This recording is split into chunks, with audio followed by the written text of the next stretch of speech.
Spotlight நேயர்களுக்கு அன்பான வணக்கங்கள். வணக்கம் சார். வணக்கம் சார்.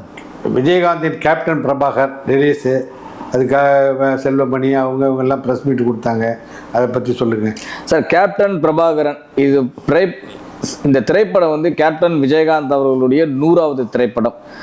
இந்த இந்திய சினிமா வரலாற்றிலேயே 100வது திரைப்படம் வந்து யாருக்குமே இவ்வளோ பெரிய சக்ஸஸ் கொடுத்ததில்லை.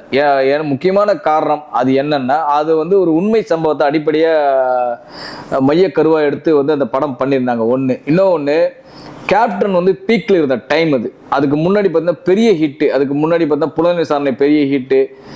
அந்த கிரேஸ்லேயே பார்த்தீங்கன்னா அந்த 100வது படம் வந்து பெரிய லெவலில் எக்ஸ்பெக்டேஷனில் கிரியேட் ஆன திரைப்படம். அந்த திரைப்படம் ஒரு உதாரணத்துக்கு சொல்கிறேன் சார். அந்த திரைப்படம் வந்து ஏப்ரல் 14, 1991 வெளியாச்சு. உங்கள் எல்லாருக்குமே தெரியும். அந்த ஏப்ரல் 14, 1991 ஒரு தேட்டரில், சென்னையில் ஒரு குறிப்பிட்ட தேட்டரில் இன்று முதல் கேப்டன் பிரபாகரன் 4 காட்சிகள் அப்படின்ற மாதிரி வந்து அந்த ஏப்ரல் 14 1991 அந்த போஸ்டர் ஒட்டப்பட்டது. எந்த தேட்டரில்? சென்னையில் உள்ள காசி திரையரங்கில். அந்த ரிலீஸ் ஆனதுலேருந்து அந்த 91 முடிஞ்சு 92 பொங்கல் வரைக்கும் அந்த ஒரே படம் தான் அந்த தேட்டரே ஓடிச்சு. இந்த தமிழ்நாடு ஹிஸ்ட்ரியிலேயே ஒரு போஸ்டர் ஒட்டி அந்த வருஷம் ஃபுல்லாக ஒரே போஸ்டர் இருந்த ஒரே தேட்டர் அந்த தேட்டர் மட்டும்தான். வேற எந்த படமும் ஒரு காட்சி கூட மாறல. அத்தனை நாட்களுமே கிட்டத்தட்ட எத்தனை நாட்கள்? கிட்டத்தட்ட ஒரு 7 மாதங்கள் 8 மாதங்கள் கிட்டத்தட்ட ஒரு 270 நாள் கிட்டே என்னவோ அந்த திரைப்படம் வந்து அந்த தேட்டர்லேயே ஓடிச்சு.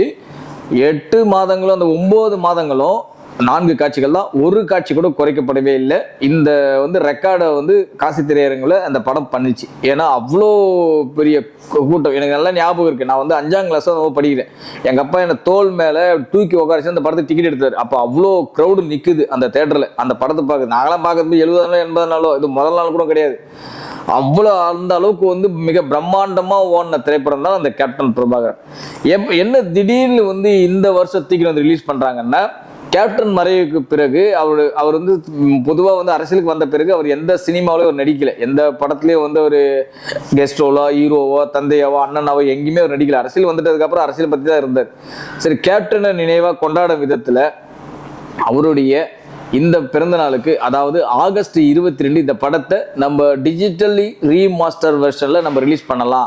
ஏன்னா 35 ஆண்டு காலங்கள் கிட்டத்தட்ட ஆயிடுச்சு. அந்த படம் வந்து இப்போ நிறைய பேருக்கு இங்கே யாருக்குமே தெரியாது. அந்த படம் எப்படி ஓடிச்சு என்னன்றது அந்த காலத்துல தான் தெரியும். இன்னைக்கு இருக்கிற அந்த 2K கிட்ஸ்லாம் அந்த படம் வந்தான்னு கிடையாது, பாதி பேர் மேலே தெரியாது கேப்டன் பிரபாகரன். நிறைய பேருக்கு தெரியும். ஏன் கேப்டன் விஜயகாந்தை நம்ம செல்லமாக அழைக்கிறோம்னா, அந்த படத்துக்கு பிறகுதான் அவர் வந்து கேப்டன் விஜயகாந்த்ன்ற பெருமையே அவருக்கு வந்துச்சு. ஏன்னா அதுக்கு முன்னாடியே செந்தூர பூவே படத்திலே ஒரு கேப்டன் சவுந்தரபாண்டி நடிச்சிருக்காரு. பட் என்னன்னா அது வந்து ஒரு மல்டி ஸ்டாரர் மூவின்றதுனால நம்ம அன்னைக்கு பெருசா பேசப்படல. ஆனா 100வது படம் கேப்டன் பிரபாகரன் வந்த பிறகுதான் விஜயகாந்த் அவர்களை கேப்டன் விஜயகாந்த் அப்படின்னு அழைக்க முக்கியமா காரணமா அமைந்த திரைப்படம் அந்த திரைப்படம் தான். இன்னொரு முக்கியமான விஷயம் என்னன்னா, தமிழ் சினிமாவில், இந்திய சினிமா வரலாற்றிலேயே ஒரு நடிகருடைய 100வது திரைப்படம் அந்த அளவுக்கு யாருக்குமே ஓடினதா சரித்திரமே இல்லை. ஏன்னா அந்த திரைப்படம் வந்து கிட்டத்தட்ட 1 இயர் கிட்ட ஓடி இருக்கு. இந்த திரைப்படம் வந்து அவ்வளோ பெரிய சக்சஸை கொடுத்துருக்கு. கிட்டத்தட்ட 1 இயருக்கு கிட்ட இந்த திரைப்படம் வந்து சென்னையிலே ஓடிச்சு அந்த திரைப்படம். அந்த அளவுக்கு வந்து மாபெரும் சக்சஸ். பல நடிகர்கள் 100வது படம் வந்து இங்கே எதிர்பார்த்த விதத்தில் வெற்றி பெறல. உங்களுக்கு தெரியும், ஒரு கமலஹாசன் அவர்களுடைய ராஜா பார்வையாக இருக்கட்டும், ரஜினிகாந்த் அவர்களுடைய ராகவேந்திராவாக இருக்கட்டும், சத்யராஜ் அவர்களுடைய வாத்தியார் வீட்டு பிள்ளையாக இருக்கட்டும், பிரபு அவர்களுடைய ராஜகுமாரனாக இருக்கட்டும், இன்னும் பல நடிகர்கள் இருக்காங்க. சிவாஜி, எம்ஜிஆர் காலகட்டத்தில் கூட ஜெய்சங்கர், சிவாஜி, பல நடிகர்கள். எனக்கு தெரிஞ்சு எம்ஜிஆர் மட்டும் இட்டு கொடுத்துருக்காருன்னு நினைக்கிறேன் அந்த 100வது திரைப்படம் ஒளி விளக்கு.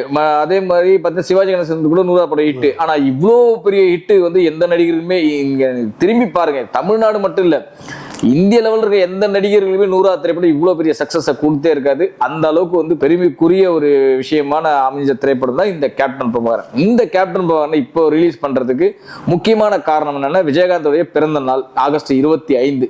சரி, அந்த வாரம் வந்து விஜயகாந்த் படங்கள் ரிலீஸ் பண்ணலாம், அதுக்கு உண்டான வேலைகளை இதை வந்து நான் வந்து போன வருடமே நான் வந்து என்னுடைய எக்ஸ்தல பதிவில் சொல்லியிருந்தேன். விஜயகாந்தோடைய கேப்டன் பிரபாகரன் டிஜிட்டல் ரீமாஸ்டர் வெர்ஷனில் ரெடி பண்ணிட்டு இருக்காங்க. அந்த ப்ராசஸ் போய்கிட்டு இருக்கு, கண்டிப்பாக ரீலீஸ் ஆகும் அப்படின்ற மாதிரி சொன்னேன். ஆனால் இந்த திரைப்படத்தை வந்து இன்னைக்கு ஆடியன்ஸ் வந்து எப்படி ஏற்றுப்பாங்க அப்படின்னு தெரியல. பட் இருந்தாலும் விஜயகாந்தை விரும்பக்கூடிய நபர்கள், விஜயகாந்த் மீது நம்பிக்கை கொண்ட நபர்கள், இவங்க எல்லாம் கண்டிப்பாக இந்த திரைப்படத்தை பார்ப்பாங்க. ஏன் என்ன சொல்லப்போ நானே பார்ப்பேன். ஏன்னா நானே ஒரு விஜயகாந்தோடைய தீவிரமான ஃபேன். உங்க பல இன்டர்வியூவில் சொல்லியிருக்கேன். ஸோ நிச்சயமாக நானே வந்து அந்த திரைப்படத்தை நான் பார்ப்பேன், கண்டிப்பாக பார்ப்பேன் சார். சரி சார், கூலி 14ஆம் தேதி ரிலீஸு, இவங்க 22 வரேங்கிறாங்க. இதனால வசூல் எப்படி பாதிக்கப்படுமா? வசூல்லாம் ஒன்றும் பாதிப்பு இல்லை. தியேட்டர் கிடைக்குமா? தியேட்டர் வந்து இப்போ நினைச்ச மாதிரி இருந்து அவ்வளோ ஸ்க்ரீன்ஸ் எல்லாம் இப்போ தான் தமிழ்நாட்டில் ஒரு 1100 ஸ்க்ரீன்ஸ் இருந்து 1000 ஸ்க்ரீனில் கேப்டன் பவர் ரிலீஸ் பண்ண போகிறது இல்லை. எனக்கு தெரிஞ்சு ஒரு 150 ஒரு 200 ஸ்க்ரீன் ரிலீஸ் பண்ண போகிறாங்க. அது ஈஸியாக கிடச்சிடும். அது ஒன்றும் பெரிய இதெல்லாம் கிடையாது. ஏன்னா இங்கே வந்து 1150 ஸ்க்ரீனில் வந்து கூலி வந்து ஒரு 900 ஸ்க்ரீனில் விழுதுன்னா வார்ட்டு வந்து ஒரு 150 ஸ்க்ரீன் விழும். இன்னும் 100 ஸ்க்ரீன் 150 ஸ்க்ரீன் ஃப்ரீயாக தான் இருக்க போகுது. ஸோ அதே மாதிரி 4 காட்சிகள்லாம் போடுவாங்களாம் கேட்டிங்கன்னா 4 காட்சிகள்லாம் எல்லா தேட்டரும் 4 காட்சிகள் போட மாட்டாங்க. முக்கியமான ஒரு சில திரையரங்களை மட்டும் 4 காட்சிகள் போடுவாங்க. மற்ற திரையரங்களில் ஒரு காட்சி 2 காட்சி தான் இருக்கும். அப்படின்னு பரவலாக பார்த்தீங்கன்னா ஒரு 100 150 ஸ்க்ரீன்ஸ் வந்து ரிலீஸ் ஆகும். ஏன்னா இந்த திரைப்படம் அன்றைக்கே வந்து பார்த்தீங்கன்னா 70 ஸ்க்ரீன் தான் ரிலீஸ் ஆயிருக்கும். 60 ஸ்க்ரீன் தான் ரிலீஸ் ஆயிருக்கும் தமிழ்நாட்டில், உங்களுக்கு தெரியும் நினைக்கிறேன். ஸோ அந்த அளவுக்கு இருக்கும்போது இப்போ ஒரு 150 ஸ்க்ரீன்ஸ் கிட்ட ரிலீஸ் ஆகும். அதுவும் எல்லா திரையரங்களும் வந்து 4 காட்சிகள்ன்ற மாதிரி வாய்ப்பு கிடையாது. பொதுவாக ரீலீஸ் படமே வந்து ஒரு தேட்டரில் 1 ஷோ 2 ஷோ போடுவாங்க. அந்த செலிப்ரேட் பண்ணுறதுக்காக போடுவாங்க, அவ்வளோதான். இப்போ நம்ம ஒரு காம்ப்ளெக்ஸ் இருக்குன்னா இப்போ சத்தியம் காம்ப்ளெக்ஸில் எல்லா காம்ப்ளெக்ஸில் 1 ஷோ 2 ஷோ விழும். மற்ற மல்டிப்ளெக்ஸில் 1 ஷோ 2 ஷோ விழும். முக்கியமான ஃபேன்ஸ் செலிப்ரேஷன் பண்ணுற தேட்டரில் 1 ஷோ 2 ஷோ போடுவாங்க. அந்த 4 நாளைக்கு ஓடும் சார். இந்த 22, 23, 24, 25 விஜயகாந்த் பிறந்தநாளை முன்னிட்டு அந்த 4 நாளுக்கு இந்த படம் வந்து ரிலீஸ் பண்ணி செலிப்ரேட் பண்ணுவாங்க, அவ்வளோதான். ஓகே. இப்போ ரெண்டு படமாக டயத்தில் வரும்போது வசூலில் ஏதாச்சும் வசூல் எல்லாம் ஒன்றும் இது கிடையாது. இப்போ வந்து கேப்டன் பிரபாகர் வந்து புது படம் கிடையாது. இது வந்து வசூலுக்கு வந்து சண்டை போடுறதுக்கு அது மட்டும் அந்த பக்கம் எங்கேயாச்சும் ஓடிட்டு தான் இருப்போது. கூலி ஒரு பக்கம் வந்து அது கிராண்ட் செலிப்ரேஷனில் ஓடிட்டு தான் இருக்க போகுது. அதெல்லாம் ஒரு பிரச்சனையுமே கிடையாது. இப்போ ஒரு படத்தோடைய வசூலை தடுக்கிறதுக்காக வந்து இந்த பல்க் புக்கிங் பண்ணுறது, இந்த ஃப்ராக்சி புக்கிங் பண்ணுறது, தேட்டர் ஃபுல்லாக பிளாக் பண்ணி வச்சுட்டு கூட்டமே வராமல் இந்த மாதிரி பண்ணுறது, இந்த மாதிரி விஷயங்கள் எல்லாம் வந்து விஜயகாந்தாக இருக்கட்டும், ரஜினிகாந்த் இருக்கட்டும், இந்த மாதிரிலாம் இந்த மாதிரி சில்லத்தனமான வேலைகள்லாம் அவங்களாம் பண்ணுற ஆட்கள் கிடையாது. ஏன்னா அவங்களாம் வயது முதியவர்கள், வயது முதிர்ந்தவர்கள், வயதுல வந்து அனுபவசாலிகள். அவங்களாம் வந்து இந்த ஒருத்தர் அழிச்சு மேலே வர்றது, ஒருத்தரோட வசூலை தடுக்கிறது, இந்த மாதிரி விஷயங்கள்லாம் அவங்க பண்ண மாட்டாங்க. ஸோ என்ன படம் எப்படி அதுக்கு உண்டான வசூல் அங்கே தனியாக போயிட்டு தான் இருக்க போகுது. இதுக்கு உண்டான கூட்டம் இங்கே தனியாக வந்துட்டு தான் இருக்க போகுது. ஏன் அப்படி பார்த்தீங்கன்னா ரஜினிகாந்தோட படங்களும் விஜயகாந்தோட படங்களும் கிட்டத்தட்ட 33 முறை தமிழ் சினிமாவில் நேரடியாக மோதி இருக்காங்க. எந்த கலட்டாவும் எந்த பிரச்சனையும் ஆனதே கிடையாது. புலன் விசாரணையும் பணக்காரனும் ஒரே நாள் தான் ரிலீஸ் ஆச்சு. புலன் விசாரணை பெரிய ஹிட்டு, பணக்காரனும் பெரிய ஹிட்டு. பல திரைப்படங்கள் சொல்லலாம் சார். இங்க என் பாஷாவும் கருப்பு நிலாவும் ஒரே நாள் தான் ரிலீஸ் ஆச்சு. பாஷா மிகப்பெரிய பிளாக் பஸ்டரு, கருப்பு நிலா ஒரு சூப்பர் ஹிட் படம். எவ்வளோ படங்கள் இருக்கு சார். பெரிய அண்ணாவும் படையப்பாவும் அடுத்தடுத்து 2 நாள் தான் ரிலீஸ் ஆச்சு. படையப்பா எவ்வளோ பெரிய ஹிட்னு உங்களுக்கு தெரியாதா? பெரிய அண்ணா அதுக்கேற்ற மாதிரி ஒரு ஹிட் லெவலில் ஓடிச்சு. பல படங்கள் ஓடி இருக்கு சார். இப்போ அவங்க 2 பேருமே பார்த்தா கிட்ட 30 டைம் கிட்ட நேரடியாக ஒரே டைம்ல ஒரே நாள் ரிலீஸ் ஆயிருக்கு சார். ரஜினி படமும் விஜயகாந்த் படமும். அப்பெல்லாம் எந்த பிரச்சனையும் யாருமே எங்க ஃபேன்ஸ் வர ஒன்றும் சண்டைலாம் போட்டதே கிடையாது. அவங்க படத்தை அவங்க பார்த்துட்டு தான் இருப்பாங்க, இவங்க படத்தை அவங்க பார்த்து தான் இருப்பாங்க. அதுவும் இல்லாமல் கூலி வந்து மிகப்பெரிய ஹைப்பில் இருக்க திரைப்படம். அந்த படம் வெளியாக 8 நாள் கழிச்சு தான் இந்த படமே வருது. ஸோ அந்த திரைப்படம் வந்து 8 நாள்லேயே அடிச்சு பிடிச்சி திம்சம் பண்ணிடும் முதல்ல வசூல். அதுக்கப்புறம் கிராஜுவலான ஆடியன்ஸ் வர போறாங்க, அது வேற விஷயம். இந்த திரைப்படம் வந்து எல்லா தேட்டர்லையும் 4 ஷோ போடுவாங்கன்னு கேட்டீங்கன்னா நிச்சயமா ஒரு கேள்வி தான். பட் மேக்ஸிமம் எனக்கு தெரிஞ்சு வந்து பார்த்தீங்கன்னா ஒரு 100 ஒரு 150 ஸ்க்ரீன்ஸ் வந்து தமிழ்நாட்டில் ரிலீஸ் ஆகும் அப்படின்றது மட்டும் தெளிவாக தெரியும். சரி சார், விஜயகாந்துக்கு கிடைச்ச டைரக்டர்கள் அவர் மகனுக்கு கிடைக்கலன்னு நான் சொல்கிறேன். நீங்கள் என்ன நினைக்கிறீங்க? சரி, அதாவது சார் நீங்கள் விஜயகாந்த் கிடைச்ச இயக்குநர்கள் வந்து வேற, அந்த காலகட்டமே வேற. அன்னைக்கெல்லாம் வந்து கதை மீது நம்பிக்கை வைத்து படம் எடுத்தவர்கள் தான் அதிகம். அன்னைக்கு அந்த கதைக்கு எந்த கதாநாயகன் பொருந்துவார் அப்படின்ற விஷயத்தில் எடுத்துப்பட்ட படங்கள் தான் அது. இதில் விஜயகாந்த் வந்து ஒரு நல்ல டைரக்டர் கிடைச்சா நிச்சயமா அவரும் ஒரு விஜயகாந்த் மாதிரி ஆகிறதுக்கு சான்ஸ் இருக்கு. விஜயகாந்த் மாதிரி ஆகிறதுக்கு வந்து அது இன்னொருத்தர் பிறந்து தான் வளரணும். யாராலையும் விஜயகாந்த் மாதிரியோ ரஜினிகாந்த் மாதிரியோ கமலஹாசன் மாதிரிலாம் வர முடியாது. ஏன்னா அந்தந்த நடிகர்களுக்கு உண்டான கிரேஸ் அந்தந்த நடிகர்களுக்கு அந்த டைம்ல இருந்தது. என்ன ஒரு முக்கியமான விஷயம் என்னன்னா, விஜயகாந்த் மாதிரி ஆக முடியல கூட விஜயகாந்த் இடத்து வந்து நம்ம நிரப்பலாம் அப்படின்ற ஒரு விஷயத்தை நோக்கி வேணா பயணிக்கலாம். ஏன்னா விஜயகாந்த் பண்ண கதாபாத்திரங்கள் வேற சார். விஜயகாந்த் மாதிரி யாருமே அந்த அளவுக்குலாம் பண்ணிட முடியாது. சின்ன கவுண்டர்னு ஒரு படம் உங்களுக்கு தெரியும் நினைக்கிறேன். வடுவு எடுத்த முடிய மேலே சீவி வாரின்னு துண்டை போட்டுக்கிட்டு சின்ன கவுண்டராக வந்து நிற்பார். அப்படியே அடுத்த படம் பார்த்தீங்கன்னா சத்திரியன், மீசியை முறுக்கிட்டு ஒரு ஆக்ரோஷமான ஒரு போலீஸ்காரர் நடிச்சிருப்பார். 2 படத்துக்கும் எந்த விதமான சம்பந்தமும் இருக்காது. நீங்கள் கவனிச்சிருப்பீங்கன்னு நினைக்கிறேன். சத்திரியன்ல அவருடைய நடிப்பு மிகப்பெரிய அளவில் பேசப்பட்டது. அப்படியே பார்த்தீங்கன்னா ஆனஸ்ட் ராஜ் சம்பந்தமே இருக்காது, ஒரு கோமா பேஷண்டாக நடிச்சிருப்பாரு. ஸோ அந்த மாதிரி ஒரு இடத்தெல்லாம் யாராலையும் நிரப்பலாம் முடியாது சார். விஜயகாந்த் மாதிரி ஒரு இடத்த அவரது மகனே நினைச்சாலும் நிரப்ப முடியாது. ஆனா விஜயகாந்த் மாதிரி ஆகலாம் அப்படின்னு வேணா நினைக்கலாம்.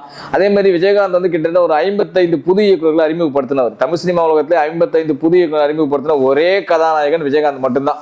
வேற எந்த ஒரு நடிகருமே அத்தனை இயக்குநர்களை அறிமுகப்படுத்தி படம் எடுத்து ஏப்பா நான் ஃபேமஸ் ஆகணுன்றதுக்காக நான் ஒன்ன போட்டு படம் எடுக்கணுமா, நான் அப்புறம் என்னுடைய வாழ்க்கை என்ன ஆகுதுன்னு விஜயகாந்த் நினைச்சதே கிடையாது.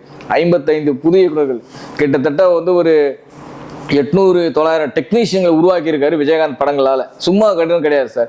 இன்னைக்கு டிஎஃப் டெக் ஃபிலிம் இன்ஸ்டியூட் ஸ்டூடெண்ட்டில் வந்து காட்ஃபாதரே வந்து அவர் தான். ஏன்னா எத்தனை பேர் வந்து அங்கே படிக்க போனதுக்கு காரணமே விஜயகாந்த்ன்ற ஒரு மனிதர் இருக்காரு, என்னைக்கு இருந்தாலும் நமக்கு ஒரு பட வாய்ப்பு கொடுப்பாருன்னு நினச்சி போனவங்க தான். ஏன் ஊமை விழிகளாக இருக்கட்டும், ஒரு செந்தூர போய் இந்த படத்தோட டைரக்டரில் யார் சார்? எல்லாம் ஃபிலிம் இன்ஸ்டியூட் ஸ்டூடெண்ட் சார். வந்து படம் எடுத்தாங்கல்ல, எடுத்து வந்து அன்றைக்கி அப்புறம் வந்து ஃபேமஸ் ஆனாங்கல்ல. எத்தனை பேர் வந்து ஆர்கே சொல்லுமணி யார் சார்? எங்கேருந்து வந்தார் சார் அவர்? அவர் விஜயகாந்த் வச்சு 3-4 படங்கள் இயக்கி தானே ஃபேமஸ் ஆனார். இன்னைக்கு எங்கே இருக்கார் அவர்? யோசிச்சு பாருங்க. அந்த மாதிரி பல டெக்னீஷியன்களையும் பல புதுமுக இயக்குநர்களையும் அறிமுகப்படுத்தினவரே யாருன்னா விஜயகாந்த் அண்ணன் அவர்கள் தான். வேறு யாருமே தமிழ் சினிமா உலகத்தில்.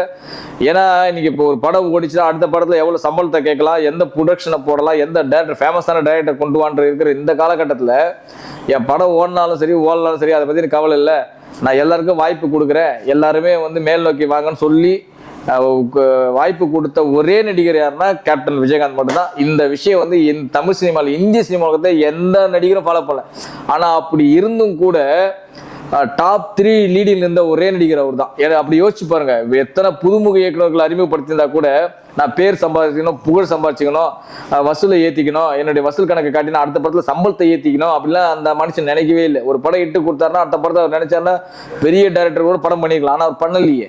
அப்போ கூட புதுமுக இயக்குநருக்கு வாய்ப்பு கொடுத்தாரு, கதையை கேட்பாரு, கதையை கேட்டு இந்த கதை பிடிச்சா நான் நடிக்கிறேன்னு. இன்னும் சொல்லப்போனால் தமிழ் சினிமா உலகத்தில் இல்லை, இந்திய சினிமா உலகத்திலே நாட்டுப்பற்று மிக்க அதிக படங்கள் நடித்தவரும் விஜயகாந்த் மட்டும்தான்.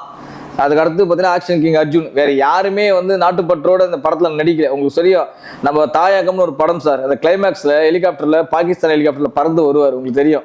அப்போ சார் நம்ம இந்திய ஆர்மி நம்மளை சுற்றாதான் நெப்போலியனை பார்த்து கேட்பார், ஆமாம் சார் நான் ட்ரை பண்ணி பாருங்க சார், நான் லைன் கிடைக்கலன்னும் போது அங்கே இருந்த ஒரு லேடிஸ் வந்து 3 கலரில் சேரீ கட்டியிருப்பாங்க, சிகப்பு பச்சை வெள்ளை. அந்த சேரையை அவுத்துட்டு கொடியை காட்டுவார் சார். அதெல்லாம் வந்து கிண்டல் பண்ணாங்க அன்னைக்கு.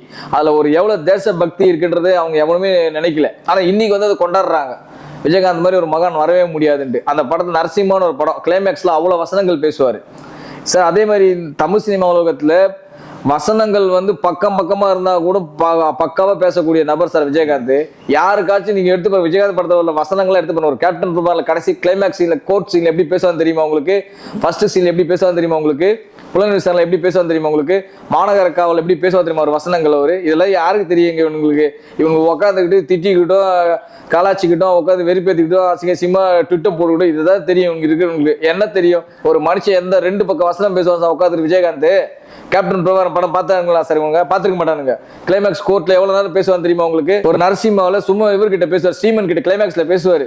ஒவ்வொரு டைலாக்கும் அத்துப்படி சார். அது அவ்வளோ கரெக்டா இருக்கும் அந்த டைலாக். பாகிஸ்தானுக்கும் இந்தியாவுக்கும் என்ன வித்தியாசம்? அங்க ஒரு கிரிக்கெட் பிளேயர் விளையாட முடியுமா? இங்க கிரிக்கெட் கேப்டனே ஒரு இஸ்லாமியர் அப்படின்னு சொல்லுவாரு. ஒவ்வொரு விஷயமா சொல்லிட்டு வருது. இந்த நாட்டோடைய குடியரசுத் தலைவர் ஒரு இஸ்லாமியர் இருந்திருக்காரு, அங்க ஒரு வார்டு மெம்பருக்கு போட்டி போட முடியுமா ஒரு இந்து அப்படின்னு எவ்வளவு விஷயங்கள் பேசுவார் சார். அவரு பக்கமா பேசுவார் சார். இங்க இருக்கிற இயக்குநர்களா இருக்கட்டும், இன்னைக்கு இருக்கிற ஹீரோ இருக்கட்டும், எந்த ஹீரோ சார் இன்னைக்கு பேசுவார்? யாராச்சும் ஒரு ஹீரோ பேச முடியுமா விஜயகாந்த் மாதிரி? சும்மா கத்திட்டு பண்ண விஜயகாந்த் மாதிரி வந்து இங்க நான் தான் சொல்லல சார், சுட்டு போட்டா கூட விஜயகாந்த் மாதிரி யாராலும் வர முடியாது சார். நன்றி சார். Thank you very much. இந்த வீடியோ உங்களுக்கு பிடிச்சிருந்தா லைக் பண்ணுங்க, கமெண்ட் பண்ணுங்க, ஷேர் பண்ணுங்க, சப்ஸ்கிரைப் பண்ணுங்க.